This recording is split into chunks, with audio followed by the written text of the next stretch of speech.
दर्द बढ़ जाएगा। तो बातें करते थे, मैं छोटा था उस टाइम पे, कि किसी ने जिना कर लिया था और वो ईमान वालों में से था, ऐसा बताया कि जिना कर लिया उसकी औरत के साथ में शादीशुदा। तो फिर पंचों ने फैसला करे, बोले क्या फैसला करना? तो बोले जिना दो कितनी बुरी बात है, क्या बोलना नहीं? तो बोले ये फैसला करो, जैसा इसके साथ बदला तभी इसकी बीवी के साथ में वो हरकत करे, ये फैसला पंच करे। ये सुना था मैंने किस हद तक कि ठीक है, लेकिन सीरियसली बहुत छोटा था मैं उस टाइम पे, वो मेरे में दिमाग में था कैसा ऐसा कैसा इस्लाम हो सकता। ऐसे भी फैसले कर देते पंच लोग, वो गांव के पंचों ने ऐसा फैसला करे थे, बोले और बोले ऐसा करे थे यार, बोले फैसला उन्होंने, यानी बाद में यानी उसकी बीवी की क्या गलती यार, ये चीज है। तो ऐसे खुराफात मौजूद है ऐसे, और ईमान वाले उसमें कैसा एक्सेप्ट करते। तो आजाद के बदले आजाद, गुलाम के बदले गुलाम, हाँ, और औरत बदले औरत के, औरत ने कत्ल की तो औरत दी जाएंगी। कौन सी औरत? जिसकी औरत ने औरत को मारी वो औरत दूसरी की औरत दे देंगे क्या? ये चलते थे वहां पर मामले। हाँ हाँ, तो ये बिगाड़ी की सूरतें थी, और इस्लाम पहले भी मौजूद था, जो बिगाड़ी की सूरतें थी, आज भी बिगाड़ी की सूरतें मिलती ऐसी। हाँ हाँ, ऐसा है ना, तो वैसा नहीं है वो, आजाद को आजाद गुलाम, और औरत बदले औरत के। तो जो कोई माफ कर दिया गया इसको इसके भाई की तरफ से, तो कुछ भी तो पैरवी करना है साथ भले तरीके से। समझिए कि बदला लेने का तो है गौस साहब हक, कि बदला लो, लेकिन उसके अगर वो जो है उसके जो भाई है, जो भी रिश्तेदार, वो कहते हैं कि भाई हमको बदला लेना है, लेकिन हमारा ये मकसद नहीं है कि इसको कत्ल कर देना, क्योंकि भाई इसने हमारे फलाने बच्चे को मारा, भाई को जिसको भी मारा, हम चाहते हैं इसकी बीवी बच्चों की परवरिश के लिए अगर कोई पैसा देता है, किसास के बदला देता है कोई, तो हमको एक्सेप्ट करने को तैयार है। तो अल्लाह ने वो भी क्लॉज दिया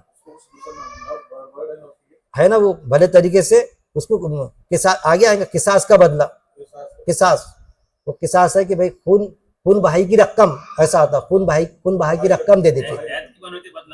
हाँ, कत्ल करना, किसास है ना कत्ल करना, तो उसका बदला ये है कि खून भाई की रकम दे दो हम, उसने खून जो बहा। ऐसा क्यों होता मालूम?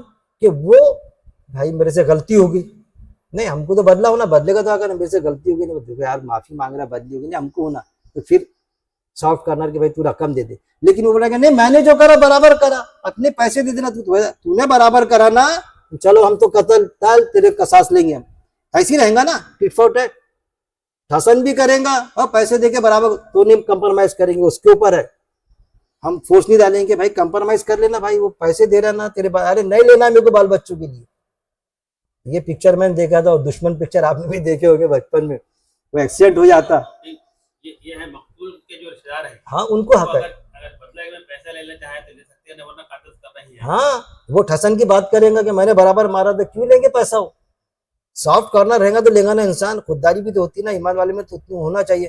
तो दुश्मन पिक्चर में वो एक्सीडेंट होता है उससे, राजेश खन्ना से, तो वो घर पर रहता हो, तो उसकी बीवी आखिरी तक की नफरत करती है उससे, आखिरी पर जब, हालांकि वो बदला बताया था कि भाई वो जो है ना खून बहा के बदले, हालांकि एक्सीडेंट किया था, जानबूझ के नहीं किया था उसने, हाँ, और उसको जानबूझ के इसलिए पकड़ा जाता है कि शराब की पियो, शराब के नशे में कर देता ना वो, तो बाद में वो इतना पशेमान रहता है उसका, वो आखिरी तक की नफरत करती उसकी जो बेवा होती, लेकिन बाद में उसको रहम आ जाता, दुश्मन चाचा दुश्मन सारी चीजें है वो। तो कुछ चीजें फिल्मों में भी हमको ऐसी चीजें मालूम पड़ती, सबा कामों चीजें मिल जाती है। मैं ये नहीं कहूंगा फिल्में देखो, जो देख लिए उसका तस्वुर कर लिया करो कम से कम साथ भरे तरीके से, और अदा करना है तरफ साथ एहसान के, रियायत तखफीफ कर वो कर सकते, तो मैं नहीं कर सकता, कि मेरा तो ज्यादा देखा है, उन्होंने एक बार देखी होगी इमाम साहब ने, मैंने तो कितने बार देखा शोले को। तो मैं जिक्र जो अच्छी हालत अच्छा मामला कर सकते, मैं हमेशा कहता गौ साहब आपने बराबर बोले, गुलमा हजरात हम कोई बोलो, हाँ क्या बोलते मालूम, अरे बहुत पुरानियत फैल गई, बहुत कैसा नीम भराना घूमती है औरतें, नीम भराना।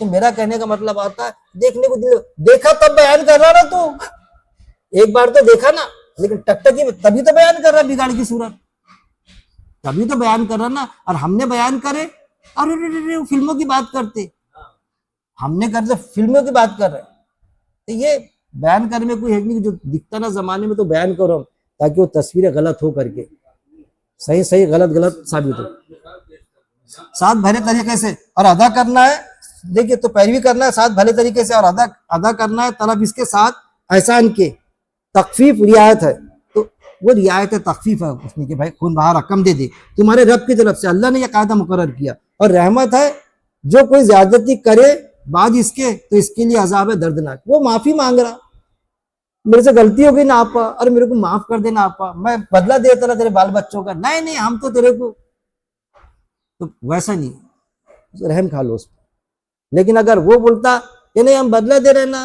मैंने तो करा जो बराबर करा है, नहीं जमेगा, बदला लेने का हक है, इसकी तो जान ही लेंगे हम, ऐसे ही रहेंगे ना, वो होने को ना। क्योंकि ये मामला है कि ईमान वाला है, ऐसा नहीं होता बस ये गाल पे तमाचा मारो तो दूसरा भी दे दे। जब बातिल के मुंह पर हक का तमाचा पड़ता हूं तो भेजा बाहर निकल जाता है। फिर आयत नंबर 179, और तुम्हारे लिए बदला लेने में जिंदगी है अकल वालों, ताकि तुम बच जाओ। अल्लाह क्या फरमा रहा है आयत नंबर 179 में, और तुम्हारे लिए ईमान वालों के लिए बदला लेने में जिंदगी है। बदला लेने में जिंदगी, अगर बदला लेंगे आप तो पता चलेगा कि ईमान वाला ऐसा होता। बोलेंगे टॉलरेंस बदला नहीं लेते हम, अल्लाह ने बदला लेने का हक दिया, बेहतर है कि माफ कर दो। बदला नहीं लेंगे तो हमसे तो खेलना शुरू कर देंगे लोग, अरे ये बदला नहीं लेता माफ भी कर दो ना इसका, अरे ले लो ना माल, कर दो ना इसके यहाँ चोरी, माफी मांग लेंगे जम जाएंगे। ऐसा नहीं होता ईमान वाला। हाँ नहीं, और तुम्हारे लिए बदला लेने में जिंदगी है। असल में आप बदला लेंगे तो उस पर वो रहेगा छाप, तो वो जिंदगी, फिर किसी का मर्डर नहीं करेंगे, बदला लिया जाते रहे भाई, छोड़ते नहीं। ऐ अकल वालों ताकि तुम बच जाओ, जुल्म ना कर पाए ईमान वालों पर। फिर आयत नंबर 180, हाँ जुल्म की चीज खत्म तो क्या होती, क़यामत तक के रहना है ये, तो उसकी शाह कम रही कि ईमान वाला ऐसा होता। जैसा ईरान की बिल्कुल खुली, ईरान की आज खुली मिसाल है, बर्दाश्त करा कितना पिना के दिया, अब पता चला उनको, हमको भी नहीं मालूम था कि ईरान में इतनी ताकत है करके, मिसाइल है क्या क्या, सारे बिल्कुल जो थे ना, इतने जो देश है अपने सऊदी अरब के, सब उसके आगे झुक गए। पहले तो उससे बात करने को तैयार नहीं रहते थे, बड़े खिलाफ थे। लिख दिया गया तुम पर, फिर आयत नंबर 180,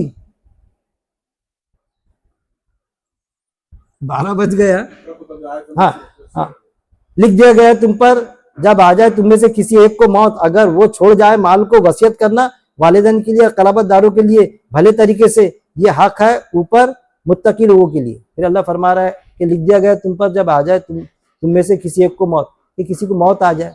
अब मौत तो अचानक आती है, ज्यादातर पता ही नहीं चलता, लेकिन अब पता चलता है अब मैं मरता। अगर वो छोड़ जाए माल को, अगर माल है तो वसीयत करना वालिदैन के लिए, क़राबतदारों के लिए, वालिदैन के लिए वसीयत और क़राबतदारों के लिए। तो इसको उलमा हज़रात ये लेते कि पहले ऐसा था कि ये आयत नहीं नाजिल हुई थी तो वो कितनी भी वसीयत का, हालांकि पहले भी था कायदा, आज भी है, फिर भी और बहनों के हक मारते, माँ बाप के हक मार देते। तो वसीयत करना है वालिदैन के लिए और क़राबतदारों के लिए, जो हकदार है वालिदैन, क़राबतदार, बहन भाई, उनके लिए वसीयत करना है भले तरीके से। यह हक है ऊपर मुत्तकी लोगों के लिए कि उनके लिए वसीयत कर देना चाहिए। अब सवाल ये पैदा होता है कि वसीयत कितनी करना। जब आप कुरान की आयतें पढ़ेंगे तो 33% की इजाजत है हमको, 33% के अलावा जो है तो वो अल्लाह के कायदे से बटेगा। वो 33% में आप चाहे किसी एनजीओ को दो या फलाने बेटे को ज्यादा देने का दे दो, लेकिन उसके औलाद के लिए तो ऑलरेडी हकदार मिलना ही मिलना है, अल्लाह का कायदा ही। उससे तुम ऐसा नहीं कि मैं मेरे एक बेटे को इतना देता, इतना उसको देता, वो आगे आ रहा, वैसा देते नहीं आता। अगर वैसा किसी ने किया तो आगे जिसको उसने वसीयत किया, लिखाया या बोला जिसके सामने, तो वो उसको करेक्शन करेंगे, उसका काम है करेक्शन करें, तो वो फंस जाएगा। फिर आगे वही चीज आ रही आ गया आयत नंबर 181 में, तो जो कोई बदला दे इसे, जो कोई बदल दे इसे बाद इसके जो इसने सुना, इसे तो बेशक गुनाह इसका इन पर है जो बदल देते हैं इसे, बेशक अल्लाह खूब सुनने वाला है, खूब जानने वाला है। तो जो कोई बदल दे इसे बाद इसके जो इसने सुना, जो उसने सुना ना उसको बदलने का हक नहीं है, एज इट इज पेश कर देने के भाई इसने ऐसी ऐसी वसीयत किया। अब वो वसीयत में फिर ये बोलना कि भाई ये वसीयत किया लेकिन इसमें गड़बड़ है, इसने तो 33% इसको उसको दे दिया, लेकिन वो उसने ऐसी वसीयत किया लेकिन वो वसीयत एथेंटिक नहीं है उसकी, तो बेशक गुनाह उसका उन पर जो बदल देते, जो उसकी वसीयत को बदल देंगे गुनाह है। ऐसा होता कि कोई सही वसीयत करता फिर भी बदल देते कि भाई मर रहा है कोई, तो दामाद के सामने वसीयत कर दिया तो बेटी का हिस्सा तो कम बताया, तो दामाद बात को चला रहा। उन्होंने बोले कि मेरी बीवी को क्या करना कि 50% की भी ऊपर दे देना, यह है बदल देना वसीयत। दामाद के सामने मर गया, दामाद ले जा रहा था तो ये एक चीज है। तो इन पर जो बदल देते हैं इसे, बेशक अल्लाह खूब सुनने वाला खूब जानने वाला, अल्लाह सुनता जानता भी कि उसने क्या कहा था, तूने जो सुना और उसको बदल दिया लोगों के सामने। फिर आयत नंबर 182, तो जो कोई खौफ करे वसियत करने वाले से तरफदारी का या गुनाह का, तो वो इस्लाह करा दे दरमियान इनके, तो नहीं कोई गुनाह इस पर, बेशक अल्लाह बहुत बख्शने वाला है, निहायत रहम करने वाला है। तो जो कोई खौफ करे वसियत करने वाले से तरफदारी का, एक तो उसकी वसियत बदलना नहीं, लेकिन अगर उसने गलत भी वसियत किया तो बोलो ऐसा कि यार मैं भले उनका दामाद हूँ, लेकिन उन्होंने मेरी बेटी को ज्यादा दे दी हजरत ने, इतना नहीं बनता, बेटी का 50% ही बनता, या दामाद ही दामाद थे तो हमको 100% और बेटों को 50% दे दो, या 33, ऐसा गड़बड़ कोई करता उसका काम है बोलना कि भाई अल्लाह के कायदे के हिसाब से ऐसा है, लेकिन हजरत ने ऐसा ऐसा कर दिए मरते वक्त में। तो जो कोई खौफ करे वसियत करने वाले से तरफदारी का, उसकी तरफदारी भी नहीं होना ना उस पर जुल्म भी नहीं होना, सही वसियत है एज इट इज पेश कर दो, गलत वसियत करा गड़बड़ वाला तो वो भी पेश कर दो कि यहाँ गड़बड़ है, या गुनाह का तो वो इस्लाह करा दे दरमियान इनके। तो जिन को दिया वो जो बोल रहे कि नहीं मेरे अब्बा ने तो मेरे को इतना दिए ना, अरे भाई गलत दिए तेरे अब्बा ने, आपस में इस्लाह करा दो, ये बेटों का हक भी तेरे को दे दिए, गलत जा रहा है कि मैं, वो इस्लाह करा देंगे हम उसके मरने के बाद में। मरने वाला भले गलत करके गया, लेकिन हम इस्लाह करा देंगे, जब हम इस्लाह कराएंगे तो इंशाल्लाह उसको भी गुनाह का मामला नहीं होगा, करा दिए। तो ये है कि ये बताया जाती है मौजूद के पहले ऐसा गड़बड़ कर दिया करते थे, पहले गड़बड़ कर देते थे, आज भी करते, पहले भी ये आयतें मौजूद होंगी उनके इसमें, हम भी कर रहे हैं गड़बड़, बहनों के आग खा जा रहा है। तो नहीं कोई गुनाह इस पर, बेशक अल्लाह बहुत बख्शने वाला है, निहायत रहम करने वाला है। तुमने सुने करेक्शन कर लिया अपने आप को, पहले तो मुंह में पानी छूटता कि भाई मेरी बेटी है और वो दे दिए तो अपने को ज्यादा मिल गए ना, अरे जान देना रे बेटा मेरे समझी ने ज्यादा दी दे, वो शैतान पहले वो लाता, तो लाखों रुपए का फायदा हो जा रहा है ना, तूने बात कर दिया, ये तो 25 लाख रुपए गए अपने, उसकी परवाह मत करो। तो फिर अल्लाह तुमको बख्शने वाला भी है, दिल में अगर डबका भी आया था करेक्शन कर लिया तो कोई बात नहीं, बांटते टाइम पर। तो आयत नंबर 183, ऐ लोगों जो ईमान लाए हो लिख दिया गया तुम पर, अब इसको बाद में ले लेंगे रोजे, क्योंकि बहुत इसमें बड़ी खास बात है रोजे फर्ज। तो 182 तक के हो गए। अल्लाह से दुआ है कि अल्लाह रब्बुल इज्जत हमको कुरान पढ़ने के बाद में गौर तदब्बुर करने, गौर तदब्बुर के बाद में उस पर अमल करने, अमल के बाद में और अमल के साथ में मौत तक उस पर जमे रहने, और पूरी इंसानियत तक और खुसूस तौर पे ईमान वालों तक उसको पहुंचाने, मुझे आपको हम सबको सारी उम्मत मुस्लिमों को अल्लाह तौफीक दे। व आखिर दावाना अनिल हम्दुलिल्लाहि रब्बिल आलमीन।